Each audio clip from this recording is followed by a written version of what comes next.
Today I'm excited to announce that I'm starting a brand new tutorial series on this channel. We're going to build a full stack blockchain application together step by step. This is an instant cryptocurrency exchange powered by the Ethereum blockchain. It allows you to buy and sell cryptocurrencies at a fixed price without having to wait for anybody to fill your orders. We'll write 2 Ethereum smart contracts with the Solidity programming language. We'll write tests against them in JavaScript. We'll deploy them to a blockchain, and then we'll create this client-side application that talks to the blockchain. And don't worry if you're a brand new developer or you don't know anything about blockchain yet. I'm going to teach you everything from square one. All right, so today is the very first day in this series, and we're going to get started building the project right now. And then we're going to release the rest of the videos in the series over the next couple of weeks, all right? And then when all that's done, we're going to turn it into one giant compilation video so that you have everything in one place. And that's also going to feature, a big in-depth explanation at the beginning of the video that talks about blockchain fundamentals, and also is going to feature a full-length written guide to accompany the video on my website over at dappuniversity.com. So I'm so excited to share this tutorial with you. The only thing that I ask in return is that you click the like button down below and subscribe to the channel. That really helps these videos get found by the YouTube algorithm. And if you like this tutorial and you want to take that next step to becoming a real-world blockchain developer, then head on over to dappuniversity.com/bootcamp. Let's take a closer look at the application that we're going to build together and how it works. This is an instant cryptocurrency exchange called ETHSwap, where you can trade cryptocurrencies at a guaranteed price. You can buy and sell cryptocurrencies immediately without having to open any buy or sell orders or wait for anyone else to fill your orders. Inside this application, we're going to trade 2 different cryptocurrencies. The first is Ether, the native cryptocurrency of the Ethereum blockchain. And the second is Dapp token, a cryptocurrency that we'll create together in this tutorial. Our applications will allow us to purchase Dapp tokens with Ether like this. We'll just specify the amount that we want to purchase, click swap, and we'll see our Dapp token balance go up. And we'll also be able to sell the Dapp tokens in a different tab like this. And you can see that the cryptocurrencies change here. And we'll also highlight the redemption rate, the price, right? And then also the account that we're connected to on the blockchain, along with an identicon that represents the user's avatar. Here's a diagram of how the application will work. We'll build a client-side application in React.js. That's what you see here. And then this client-side application is going to talk directly to the blockchain, all right? And then the blockchain will contain 2 different smart contracts. The first smart contract will be the ETHSwap contract that facilitates purchasing tokens and also selling them. And then that smart contract will talk to a second smart contract, which will be the token that we create in this tutorial. In this case, the Dapp token. Now let's install all the dependencies that we need for blockchain development. The first is Node.js. You can see if you have Node already installed by going to your terminal and typing node-v. If you don't have Node installed yet, you can install it with a command line tool like Homebrew, or you can download it directly from the Node.js website just like this. For this tutorial, I'm going to stick with Node version 9.10.0, and I suggest that you do the same. The next dependency is Ganache. This is a one-click blockchain that runs on your computer. I'll put a link down in the description below where you can download this. But when you go here, you can just click this download button and it will automatically select the correct installer for your operating system, whether you're on Mac, Windows, or Linux. And once you've downloaded it and you start it, you'll have a blockchain running on your computer. And you can see that it gave you 10 accounts for free.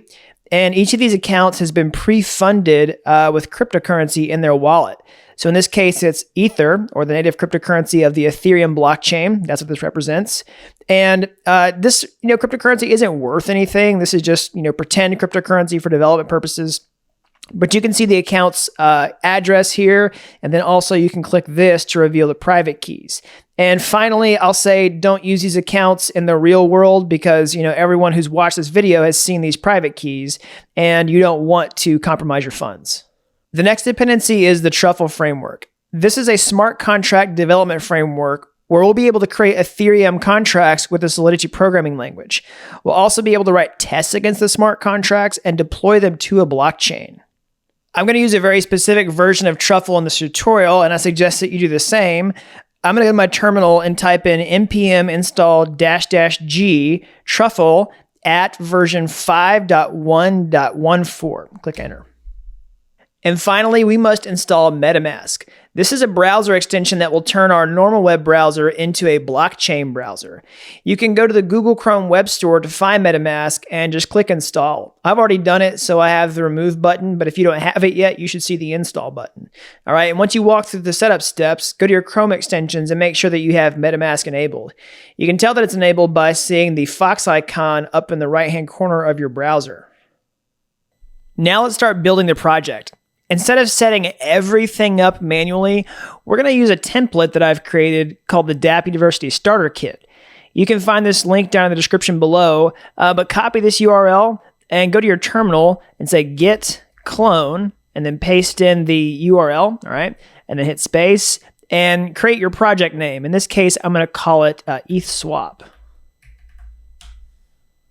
And now I'll enter into that newly created directory like this. I'll say cd ETH swap. And I'll install the project dependencies with npm like this. Say npm install. All right, once that's finished, you should see a success message here. Don't worry if you see a bunch of warnings here. It's not ideal, but they are just warnings for now. You'll know that it completed successfully if you have a message like this. All right, so really quickly, before we move on, I want to install one more dependency that's not included in the project yet. Okay, so if I go back to the application preview, you can see these things right here. These are called identicons, and we want to install a special library that helps us to create those. So we're going to use identicon.js. Let's see if I can find it here. Here it is. So this library is going to allow us to create these identicons based on the user's Ethereum address. All right, so we can install identicon.js like this. We'll say npm install -- save identicon.js at, and then caret version 2.3.3. All right. Now let's get a quick tour of the project. I'm going to open this in my text editor. I'm going to use Sublime Text. So I've configured a special command on my computer to open the project in Sublime Text like this. All right, say subble dot. This is a truffle project where we have everything we need to create smart contracts, write tests against them, deploy them to a blockchain, and also create our client-side website. All right, so I'm going to show you what's inside of here. The first place to take note is the truffle-config file. This is the main entry point for the application where we specify our connection to the blockchain. This shows the development network that connects to Ganache. This tells us which compiler we want to use to compile the smart contracts. And then also it shows us where the smart contracts live inside the project. So if you've used Truffle before, this may look a little new to you. That's because I've configured this project to automatically put the smart contracts in a different place than where they normally are in the project. That's because I want to access those smart contracts from the client-side application that we'll build in this tutorial. And you'll see that more at play here in a minute. So I'll just show you. The smart contracts are inside the source contracts directory. We can see this migration contract that's already here. This is a smart contract that comes with every Truffle project that basically just handles deploying other smart contracts to the blockchain. So don't worry really too much about what's happening inside of here. Just know that this comes standard with Truffle projects and you don't have to edit this code or really even understand it. Next, you can see a components directory. This is where all the application code for the client-side application will live. This is React.js code. So React organizes all of its code into these reusable components, which we'll talk more about when we get to the client-side portion of this tutorial. But I wanted to just make note of that here. All right. And then next, we have a migrations directory. This is where we'll create migrations to put the smart contracts on the blockchain. We'll talk about that more when we get to that. And then finally, the package.json file. This is where we specify all the project-specific dependencies that we need in order to build the project. And also, while we're inside of here, we can change this name to, let's see here, ETH swap. All right, and we'll just say an instant ERC20 cryptocurrency exchange. All right. And we can also see the Identicon library that we added manually via the command line right here. So next, let's go ahead and boot up the web server for the project just to make sure that it was installed properly. I'm going to open up a new terminal tab to do this.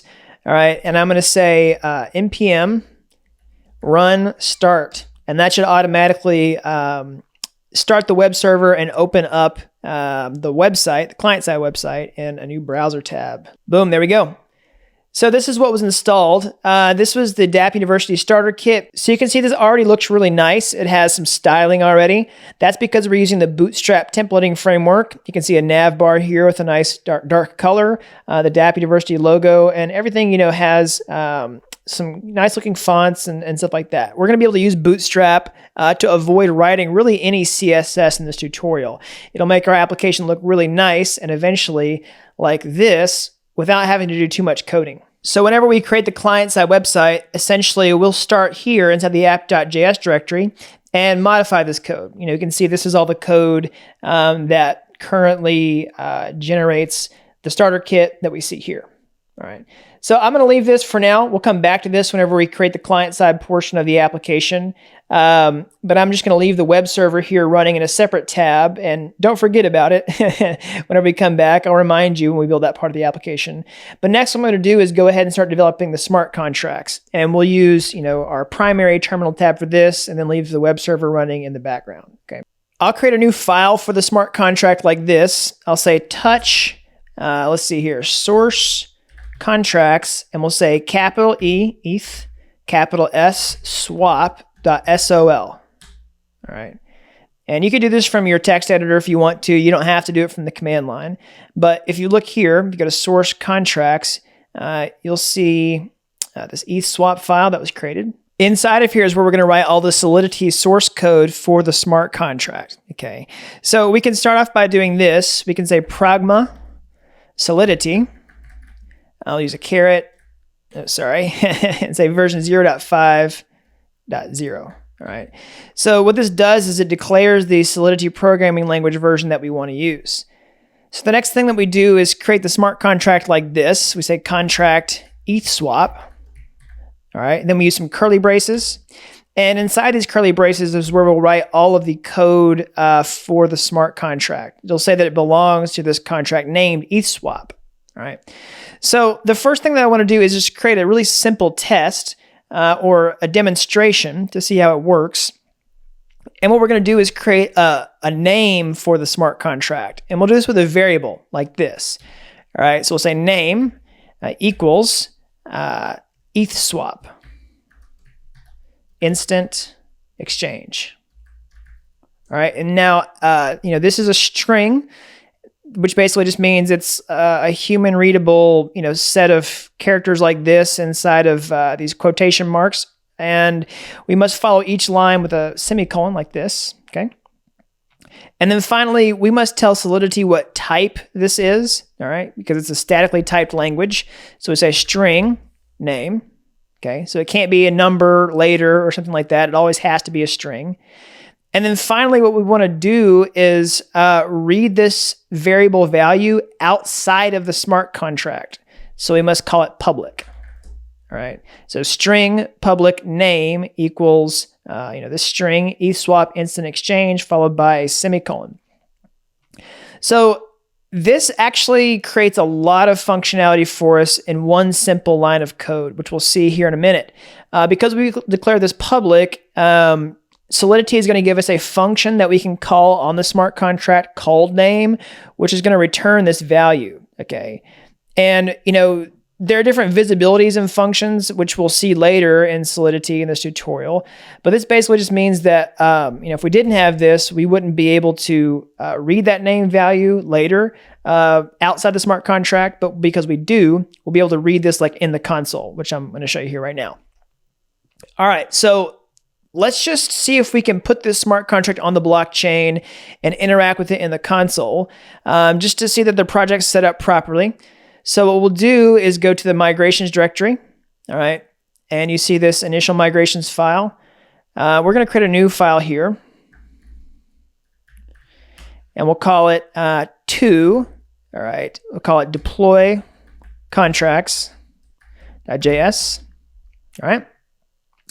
So let me tell you what these migration files do. Essentially, they just take a contract, a smart contract, and put them on the blockchain.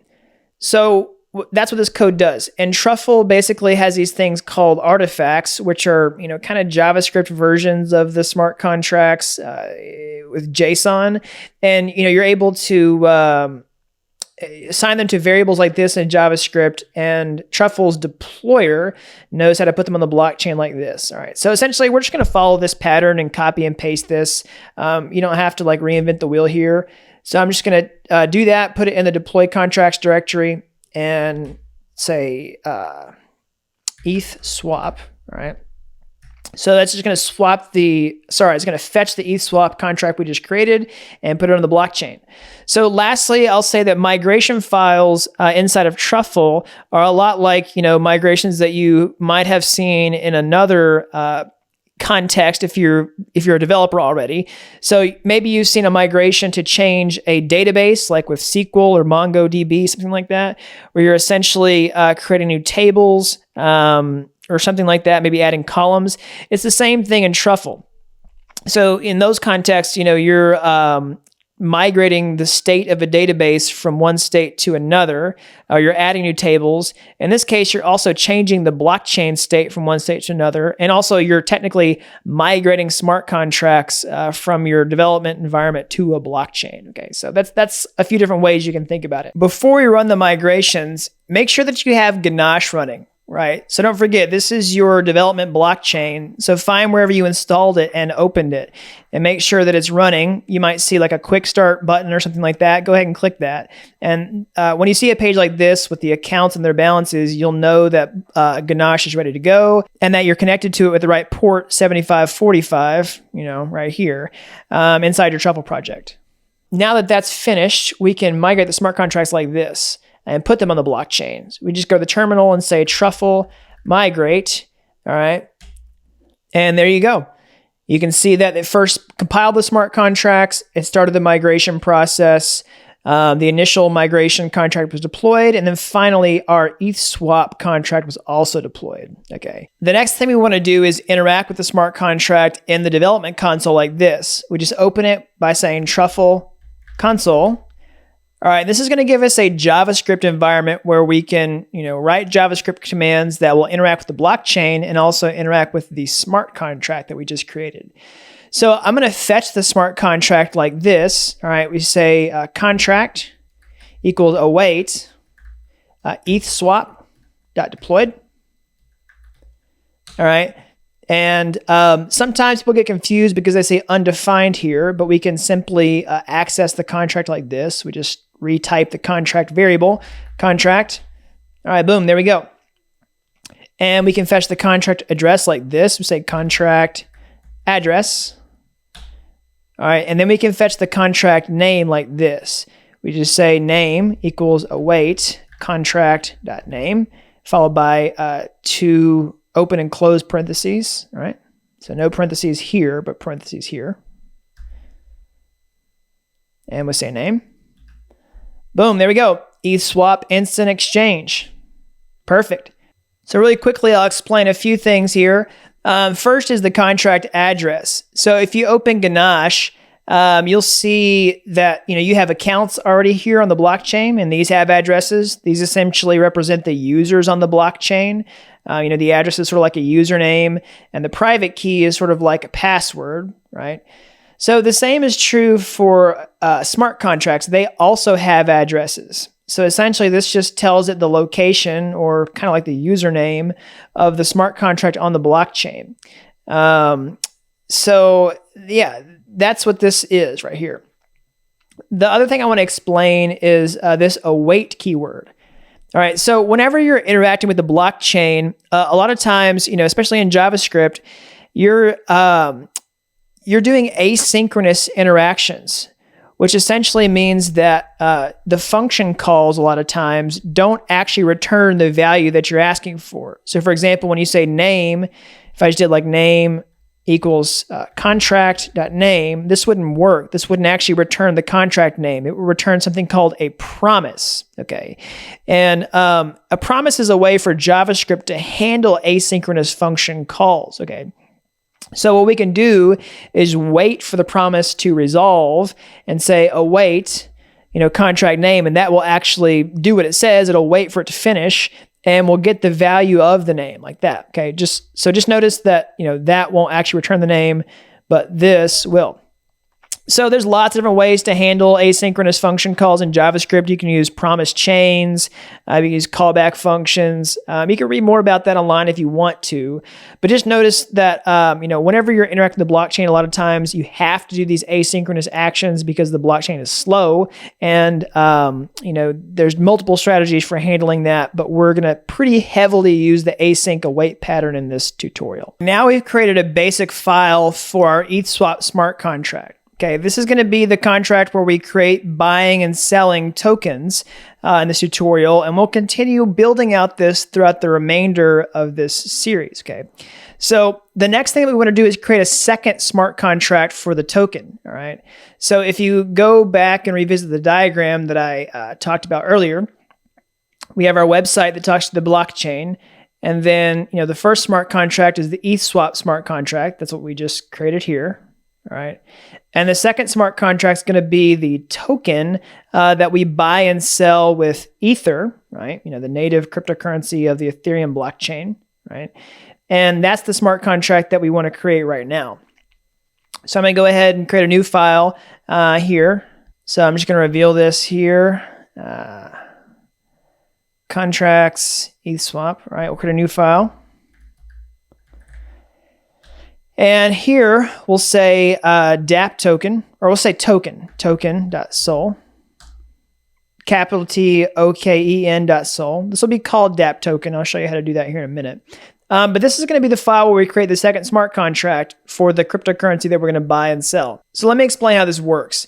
Ethereum allows you to create your own cryptocurrency without creating your own blockchain, which is really powerful. It basically means you can write a smart contract like this to govern a cryptocurrency, all right, with something called an ERC20 token.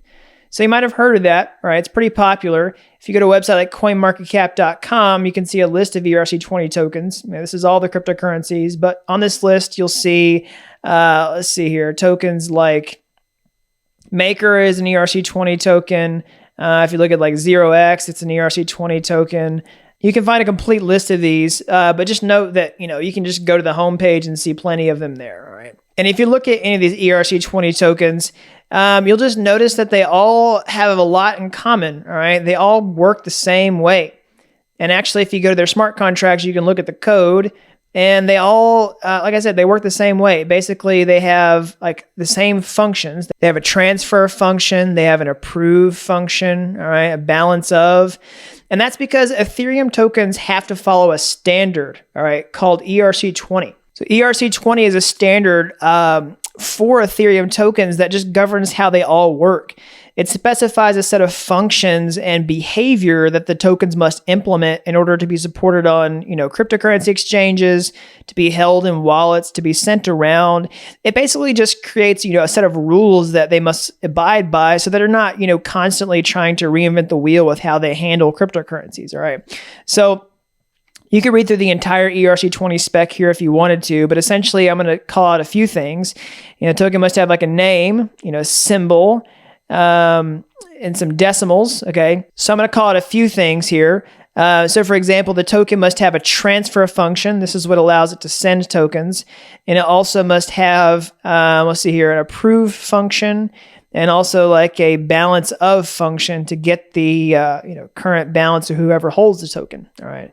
So it also supports things like name, symbol, and decimals, which we'll see here in a minute. So particularly in this tutorial, we're going to focus on the balance of function and also the transfer function. This is going to show us how many Dapp tokens we hold, like this, right? You'll see the balance here. And then also the transfer function, which is going to be used whenever we sell the tokens in the ETH swap contract. So just notice that ERC20 is a standard. Pretty much all ERC20 tokens have to implement these types of functions. And because of this, I don't want to reinvent the wheel and code out a basic ERC20 token step by step, all right? So we're going to use this ERC20 token here. I'll put a link down to this. Sorry, I'll put a link for this down in the description below. And we're just going to copy and paste this code for the ERC20 token inside of our project. All right.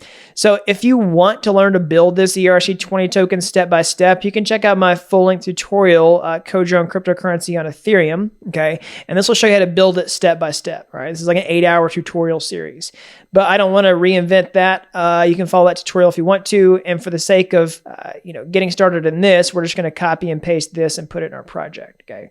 So don't worry, we're going to get plenty of practice coding Solidity smart contracts when we build the ETH swap exchange, but I want to use this to save some time. All right. So we'll go to our project and go to token.sol and paste this in here. All right. And you can see all of the features of ERC20 tokens here, like, the transfer function.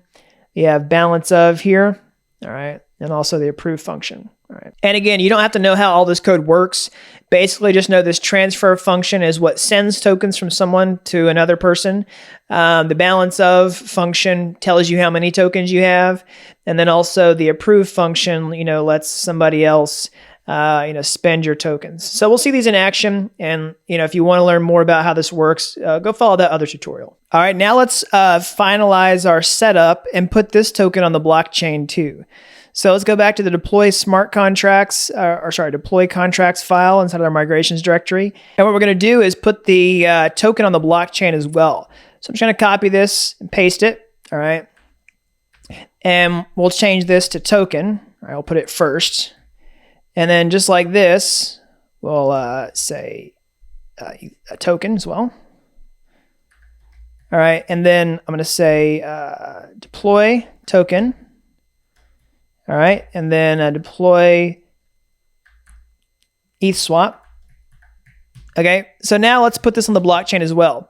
So I'm going to exit the truffle console like this, say exit with a dot in front of it. All right, and I'm going to say truffle migrate. And then whenever I do this, I'm going to go -- reset. All right, so why is that? Well, smart contract code is immutable. All right, it cannot change. That's the whole point. Whenever you write the smart contract code and you put it on the blockchain, you can't update it like you would a normal application. So the only thing you can really do is deploy a new copy of it to the blockchain. And that's exactly what this reset operation does. So if I say truffle migrate -- reset, hit enter, it's going to put a new copy of the ETH swap exchange on the Ganache blockchain, and it's also going to put the token. All right, so you can see that here. All right, so you see your token and then ETH swap. So now I'm going to enter the truffle console. Sorry, truffle console, and we'll say token equals await token.deployed. Oh, sorry. Capital T. Token. And then I can say balance equals await token balance of. And then I'm going to pass in the first account inside Ganache here. Copy paste this. And balance. All right, and say balance to string. All right, boom, there we go. So what we can see here is that the first account inside Ganache has all of the tokens, all right? And I'll show you why that is. So inside of the token file, you can see this constructor function. This is a function that gets run whenever the contract is put on the blockchain. And basically what we do is we take all the tokens and we assign them to the user that deployed the smart contract, okay? And in this case, that's the first account inside of Ganache. So you'll understand this more when we start explaining how smart contracts work when we code the other one out, all right? Don't worry if this is confusing yet, but essentially know that we took 1 million tokens, that's how many this is, and we assigned them to this account whenever we deployed the smart contract to the blockchain, okay? So that's, what we illustrated here. But that's actually not right, okay? We don't necessarily want the user to have all the tokens. We want the ETH swap exchange to have all the tokens because we're going to buy them. And we want the ETH swap contract to possess them so that we can buy them from that actual smart contract. Okay. So what we want to do is transfer all the tokens from this account to the ETH swap exchange. And we can do that inside our migration file like this. Okay. So basically, we'll just say, we'll fetch the token contract like this. Const token equals await token dot deployed, just like we did in the console. All right, we'll do the same thing for ETH swap. We'll say ETH swap, and then ETH swap. Okay. So now we have a copy of the token and a copy of the ETH swap contract, and we'll say transfer all tokens to ETH swap. Say 1 million, and we'll do await token transfer ETH swap address, and then we'll say we'll just go to the token, copy the total supply, put it here, and we'll say, yeah, there we go. That's all we need to do. So if you look at the transfer function, it just takes 2 arguments, the address that you're sending it to. In this case, it's going to be the ETH swap smart contract, and then the value, which is the total number of tokens that you want to send. In this case, we just pasted in the total supply, which means we want to transfer all the tokens to the ETH swap smart contract. Okay. And just note that inside of this Truffle project, the account that's performing all these actions is assumed to be the deployer or the first account inside Ganache like this. Okay. So you can also see that the Ether balance has gone down inside this account. That's because the deployer has paid the gas fees to put the smart contract on the network. Okay. So that basically means that anytime you do something on the Ethereum network, you create a new transaction, you must pay for it with gas. And that gas has been debited from this first account here. Okay.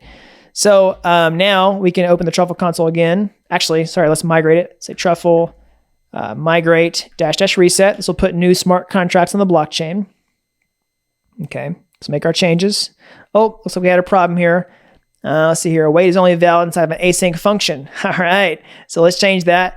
We have to put the async keyword here. Async. Basically, you can't use the await keyword unless you're inside of an asynchronous function call. All right. So we'll try that again. Truffle migrate -- reset. And boom, there we go. So now we can open the Truffle console. All right. Now we can say ETH swap equals await ETH capital E dot deployed. Oops, sorry. Call it as a function. Sorry, typo here. Perfect. ETH swap address. Boom. And then now we want to say token equals await token dot deployed. All right, and say token, or say balance equals await balance of token ETH swap dot address. And what we should see here is that all of the tokens are assigned to ETH swap. Okay. All right. Moment of truth. Balance. ToString. Oh. All right. So it didn't work. All right. So I see why. This was my fault. So what we have to do, if we're going to do these in order, is say await. I forgot about this. Sorry, everybody. All right. So await deployer.deploy token. Await token. All right. So let's try that again. Say exit. And then truffle migrate -- reset. And actually, I kind of like when I run into these errors on screen because it shows you that, even if I've done this a million times, I'm not perfect. And then also it helps you debug problems that you're probably going to run into whenever you build your own blockchain applications. All right. So let's try that again. Truffle console. And we'll say ETH swap equals await. Actually, we can just copy and paste this. Let's just do this. Make it faster. And then we'll say ETH swap equals await ETH swap deployed. All right. And then we'll say balance await token balance of ETH swap, or sorry, ETH swap address and balance to string. All right, there we go. Boom. All the tokens have been transferred to the ETH swap contract and they're ready to be purchased. All right. So congratulations. You come a really long way in this video so far. What we're going to do next is actually program the ETH swap smart contract so that we can start purchasing tokens from it now that they're all inside of the smart contract. Okay. So check out that next video in the series when it comes out. Until then, subscribe to the channel, click the like button down below if you liked this video. And also, if you're really enjoying this tutorial, then I highly recommend you head on over to dappuniversity.com/bootcamp. All right, until next time, thanks for watching Dapp University.